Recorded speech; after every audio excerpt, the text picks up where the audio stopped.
All right, welcome back. Version 3, Mock Draft 3.0. Dawson Iserlo here with you, explaining to you how the Saints can just ace this draft, right?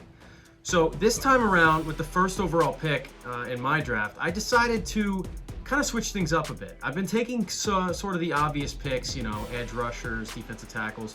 Well, this time around, I went with Michael Mayer, the tight end from Notre Dame, because this is a guy that I think could be a generational talent. Now, I know the concerns. Kevin Foote of Footnotes might tell you that first-round tight ends are just unnecessary. I think this guy's a little bit different. He could be special.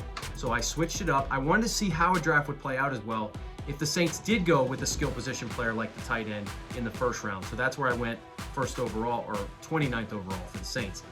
Second round, of course, they have an early pick. It's number 40. I went to the edge spot because I still want the Saints to get help from the pass rush. I think they have to. I went Keon White. This is a guy, he kind of fits more of the Saints' typical profile when drafting an edge rusher. He's got good size, and I think he could be an impact maybe immediately with this team. So I went with Keon White in the second round. My third pick's maybe my favorite one, and I've picked him before, but A.T. Perry from Wake Forest is a guy that I just think can do so many things from the receiver position. Big physical size, which is something that if Michael Thomas is going to play, then this is just a bonus. But if he doesn't, now you maybe have that physical possession type receiver. So I think A.T. Perry's important in that regard. Henry To'oTo'o from Alabama. This is a linebacker who's pretty versatile. He can do a lot of different things, and that's another reason I picked him. I like linebackers and defensive, outside linebackers, inside linebackers that are versatile. That's one of my favorite things about. I don't necessarily like when you have to plug in a guy who's a liability in pass coverage because he's a great run stopper. I want guys that can do some of both, and I think Henry To'oTo'o fits that perfectly.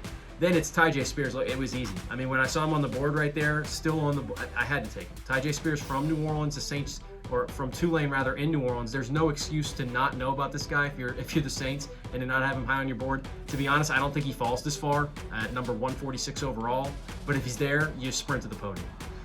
Next up, I wanted to get another kind of versatile guy that maybe can impact your pass rush. So Brenton Cox Jr. is someone who does that. I think he can do a variety of different things. You line him up on the edge. He's not necessarily as big as the guy I took earlier on in Keon White, but I still think he's a guy who has upside, and when you're at this point in the draft, that's what you're searching for, upside.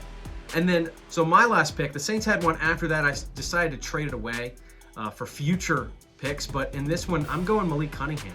I want to have fun with this pick, and I'm not picking him as a quarterback. Look, I know he's listed as a quarterback.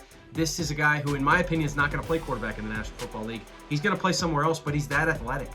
He can play potentially running back for you, maybe even receiver, a guy who can just impact your offense. And then again, hey, having another guy who can throw the football isn't always a bad option. If you have some type of trick plays dialed up, they've already got Taysom doing it.